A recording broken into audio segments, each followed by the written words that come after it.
La coca no solo es para bolear, sino la coca sabe nuestra creencia, la coca es nuestra religión, la coca está en las familias bolivianas en los momentos difíciles. Ahí está la hoja de coca como una esperanza de vida. Bolivia es el tercer productor de coca en el mundo después de Colombia y Perú. Intentan erradicar la coca, para nosotros es una gran preocupación. Desde la década del 80, la ley permite de cultivo de coca en el país. El tráfico de drogas es un mecanismo de autodefensa de los pueblos oprimidos. La cocaína de Bolivia son de millones de dólares. Esa es la hoja de coca, que esto no es cocaína.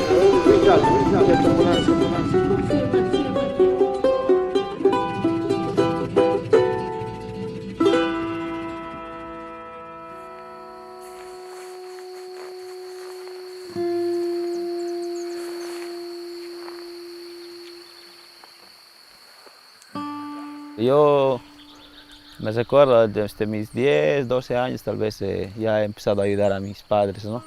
Con el trabajo de cosecha, porque el trabajo aquí es muy fuerte también, muy duro, muy sacrificado. De vuelta. Puro callo en la mano.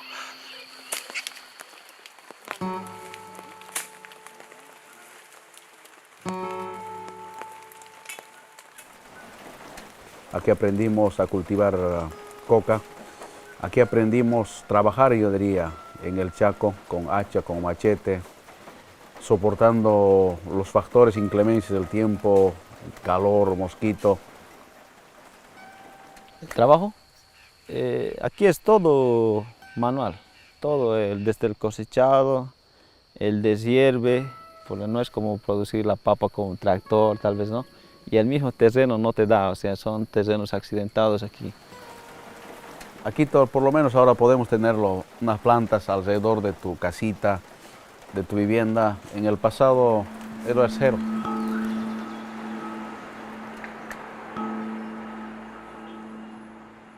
La década de los 80, cuando todavía había gobiernos militares con García Meza, el narcotráfico penetró con bastante fuerza.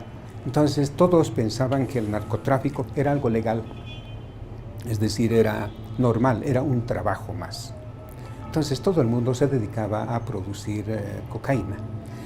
En ese momento había una división territorial de la producción muy marcada, en que Bolivia producía básicamente la materia prima, la hoja de coca, y luego se refinaba en Colombia y se llevaba a los mercados centrales, que eran básicamente Estados Unidos. Ya con el ingreso de la democracia hay una necesidad de control. Ingresa un apoyo norteamericano con bastante fuerza. Es decir, ingresa a la DEA, ingresan el Departamento de Estado, el Departamento de Defensa y el Departamento de Justicia junto con la Embajada. Pura injerencia, pura intromisión. Nuestra policía, nuestro ejército había perdido su mando constitucional. No mandaba el comandante del ejército ni el comandante de la policía. Mandaban cualquier uniformado, solo que sea un gringo, un altote, un choco, que habla inglés, que tenga dinero, mucha plata. Ellos ordenaban.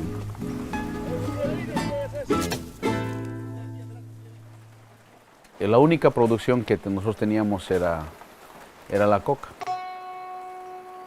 Y venía la llamada erradicación forzosa, o forzadamente, obligatoriamente, con presencia militar y policial. Te lo sacaban de coca.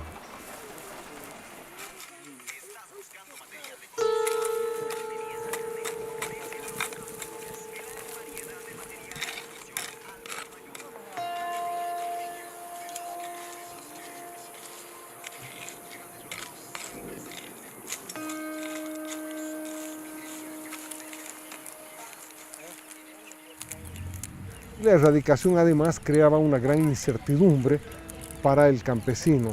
Era muy difícil planificar a largo plazo cuando uno sabía que primero la coca podía cambiar de precio muy rápidamente en función de la represión, pero además el cultivo mismo podía ser erradicado. Te obligaban a ser pobre, te forzaban a ser pobre, te quitaban tu educación, te quitaban salud, te quitaban muchas cosas, porque en ese tiempo el gobierno no nos entendía nada.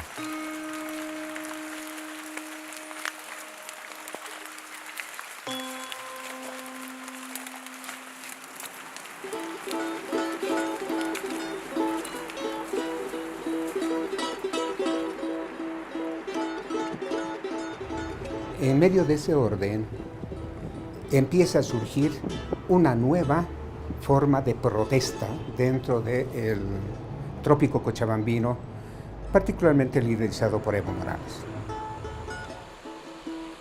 A partir de ese momento se escriben nuevas páginas de la historia boliviana con relación, yo diría, a todo.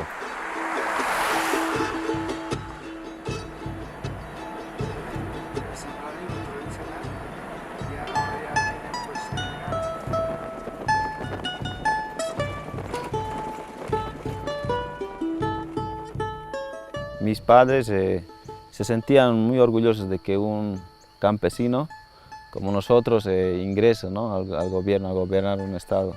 Por ejemplo, todos estos sectores antes era muchas casas de puro barro, entonces ha habido ciertos cambios y muchos lo consideran que ha sido muy bueno la entrada de Evo Morales.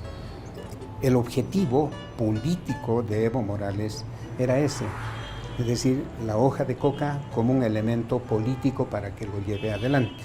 Es decir, logra su objetivo y finalmente accede el gobierno a dar el cato de coca.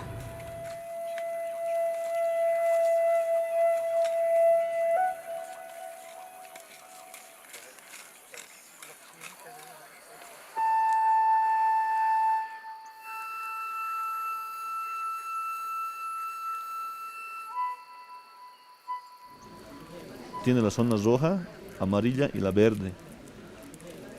La zona roja es donde no se puede poner nada de coca, no se puede plantar. La zona amarilla es donde pueden plantar solamente un cato de coca nada más. Es controlado la producción en la zona amarilla. Y en la zona verde ya puedes producir la cantidad que tú quieras, ¿no? No está ahí establecido un mecanismo de certidumbre para el cultivo de la coca, ¿no? Los permisos son a zonas. Se dará permiso en el Chapare a 12.000 hectáreas. Okay. ¿Cuáles 12.000 hectáreas? ¿A quiénes? ¿Qué debe hacer una persona para poder producir media hectárea o una hectárea? ¿A quién le va a pedir permiso? ¿A quién va a pagar un impuesto o no? Etcétera. Eso no está definido en la ley. Y el cato de coca aumenta la producción de hoja de coca ilegal. Bueno, legal en este caso, pero prácticamente toda la hoja de coca que produce el Chapare se va al narcotráfico.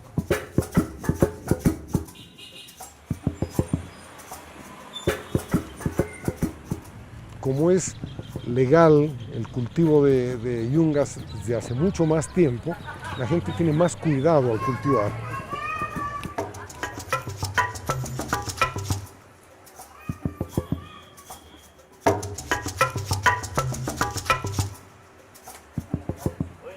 En cambio, la coca del Chapare uno sabe que es es ilegal, entonces hay que cultivarla, cosecharla muy rápido, secarla sin cuidado. Entonces, cuando uno compara las hojas, se da cuenta que la hoja de yunga está bien tratada, ¿no? Está cosechada con cuidado. En cambio, la hoja de Chapare es arrancada con la fuerza, etcétera, no es una buena hoja.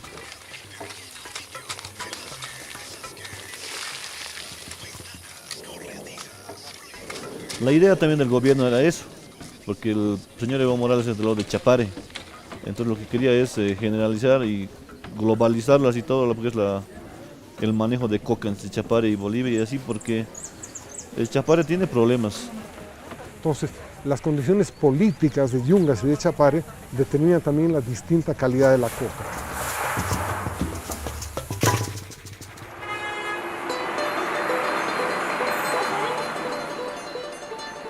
La coca lo cosechamos, lo secamos, dos alternativas. Una es que se puede vender aquí en el pueblo, o también como eres socio tienes carnet para comercializar al mercado legal.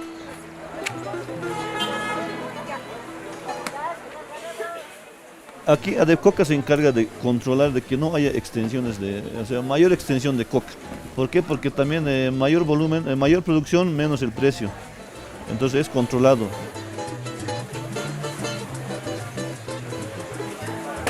El sindicato se organiza, el sindicato tiene una estructura de mesa directiva, como si fuéramos un Estado nos organizamos. Y por lo tanto desde ahí se controla la violencia, desde ahí se controla cualquier hecho ilegal, incluido el tema del narcotráfico.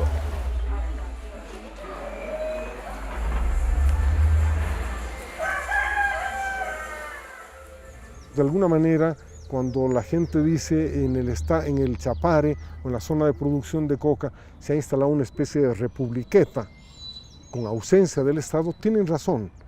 Ahora, ausencia del Estado no quiere decir ausencia de controles, simplemente quiere decir que se ha transferido el control del Estado a los sindicatos. Y por supuesto no sabemos en qué medida los sindicatos además entran o no en colusión con mafias. Implica que desde que ingresa Evo Morales hay una especie de empoderamiento de los sindicatos dentro del tópico cochabambino y anula la acción policial. Entonces todo eso queda sujeto al arbitrio, al capricho o a la relación de amistad y de prebenda política que hay entre el sindicato y el gobierno. Pero el campesino mismo, el campesino individual, es el último eslabón de un mecanismo que es en el fondo de opresión política y de opresión económica también, ¿no? Porque ese campesino no puede disponer libremente de su tierra ni de sus cultivos, ¿no? En nuestros sindicatos, en nuestras organizaciones, es prohibidísimo que nuestros afiliados o algún compañero relacionado o haga alguna cosa ilegal con relación al narcotráfico en los sindicatos. Son expulsados. Lamentablemente para el gobierno que tenemos en transición, nos consideran que aquí estarían los guerrilleros, los terroristas, los sediciosos. Es absolutamente diferente, que aquí no hay guerrilleros, solo viven humildes hermanos, trabajadores nuestros. Lo cierto es que en ese momento hay más narcotráfico acá, ¿no? Si ustedes observan los datos sobre captura de pasta base, captura de clorhidrato de cocaína, ha crecido muchísimo, ¿no? De hecho, las estadísticas de la Fuerza Especial de la Policía antes era por kilos, ahora es por toneladas.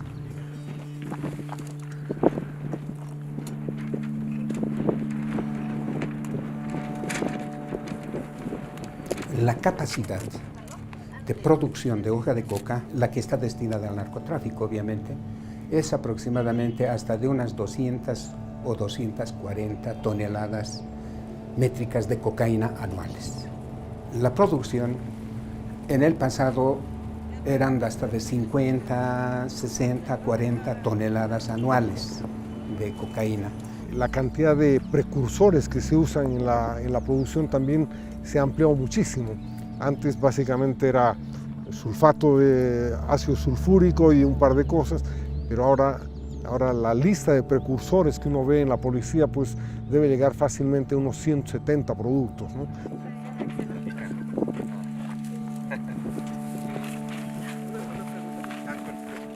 En este momento en Bolivia es muy difícil comprar bicarbonato de sodio, por ejemplo, ¿no? Que es un producto de uso común en cualquier parte del mundo. Pues aquí un productor o un comerciante tiene que sacar permisos especiales y usted no puede ir al mercado a comprar un kilo de bicarbonato porque de inmediato sospechan si lo va a usar para la producción de cocaína, ¿no?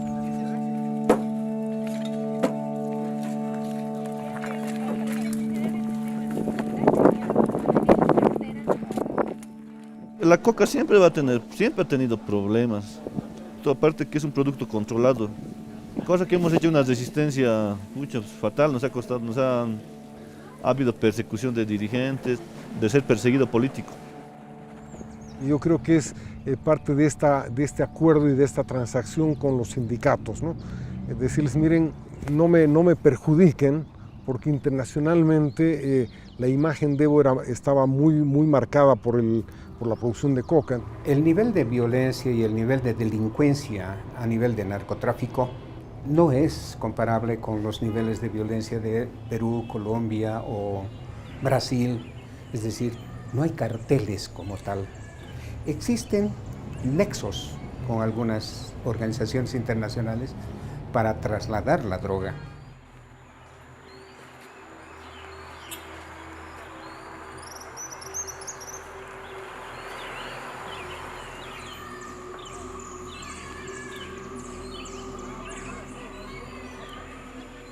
Cuando empecé a estudiar este tema, la demografía de la industria era como un reloj de arena, ¿no? Con una gran base de campesinos, un centro pequeño de narcotraficantes y una gran base de los traficantes pequeños y consumidores en Estados Unidos. Yo creo que en este momento ya no es ese reloj de arena, es mucho más interpenetrada, ¿no? Hay mucho más campesino, mucho más narcotraficante, muchos más mafiosos en el medio y entonces mucho más democrático el sistema, ¿no?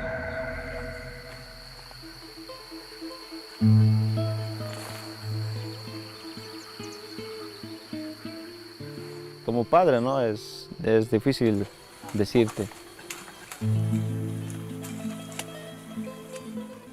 Lo que veo es yo apoyarlos, pero que no se dedican tanto a la coca. Entonces yo como padre yo espero que ellos se dediquen a otras cosas, ¿no? Porque el trabajo aquí es muy fregado, muy duro.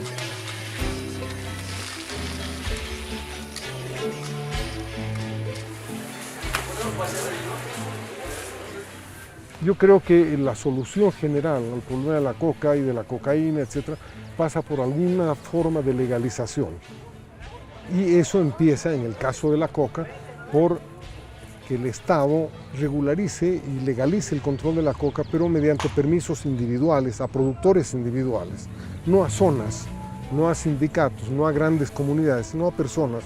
Pero claro, eso es prácticamente imposible de hacer ahora por el poder que tienen los sindicatos, por la ausencia del Estado allá y por esta penetración tan grande que tiene el narcotráfico en esta zona y en el resto del país.